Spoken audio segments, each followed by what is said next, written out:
One single city school. David ran for school board and won the seat. He had so many big ideas. Firstly, they built a series of ward schools throughout the city.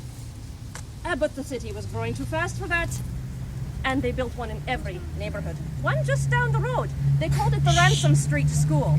He also heard about a new type of school for the wee ones, a kindergarten. It was so new, there weren't any in Michigan. He did his homework, and within a few years, we had the very first kindergarten in the state. Oh, there were a few that came up around the same time, and folks will argue ours weren't the first, but I think it was.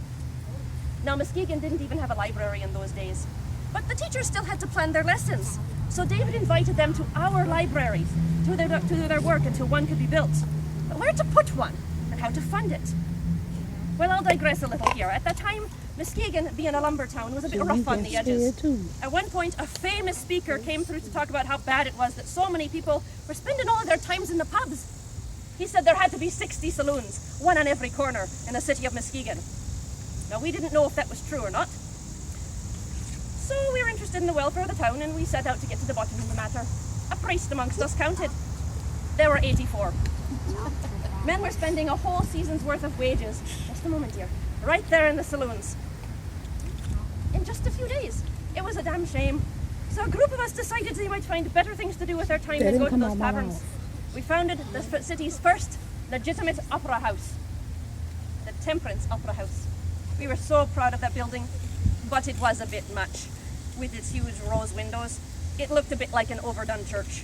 But it meant so much more to those of us who helped work so hard for it. And it was in one of those temperance meetings in 1874 that David came up with this brilliant idea that we needed a city reading room. Now, not everyone working here had gone to our fine city schools, and many men and women would benefit from being able to have something to read in their time off work.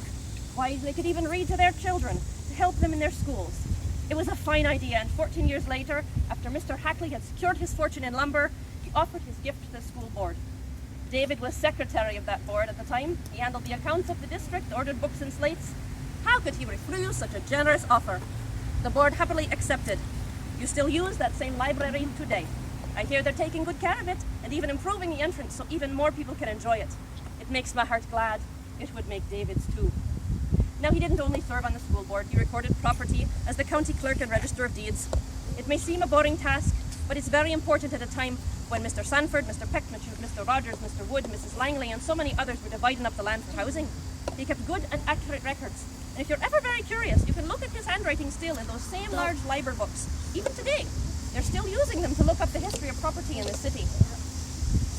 Now, our sons also left their mark. James stepped into politics and was elected all the way up to the US Congress. He traveled often between Muskegon and Washington, D.C. for the good of our little community, securing the money we needed to have a good harbor. That channel that allows the ships into Muskegon Lake was dug out and updated with modern piers to keep the waves of Lake Michigan from washing the sands straight back in. It seems like such a little thing to fight for money up in Washington so far away, but it made such a big difference here in Muskegon. And Andrew, well, he's not buried here. He went on to study history and then became a professor first at University of Michigan and then at University of Chicago. He was so careful in his research, so accurate, a trait he shared with his father. He went on to write several history books, some of which are still very important to this day. Why, he even won the Pulitzer Prize for his book on the history of interpreting the Constitution.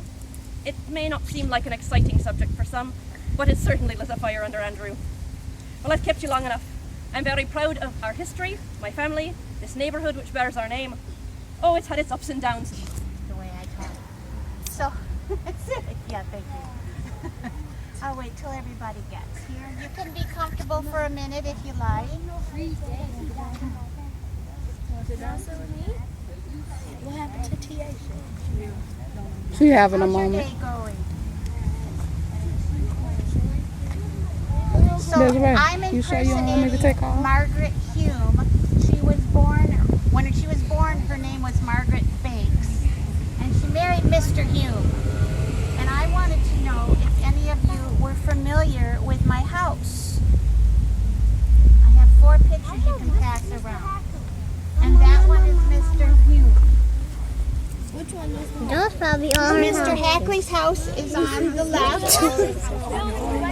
That's right. Wait, have you anybody visited these houses? Yeah. Okay, so the one on the right is the Hume home. That's the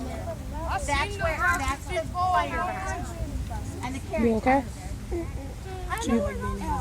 That's right. So So if you've ever been through that house, you know there's lots of bedrooms because Mr. On the Hume and I side. had a lot of children. And our house is very different from Mr. Hackley's house.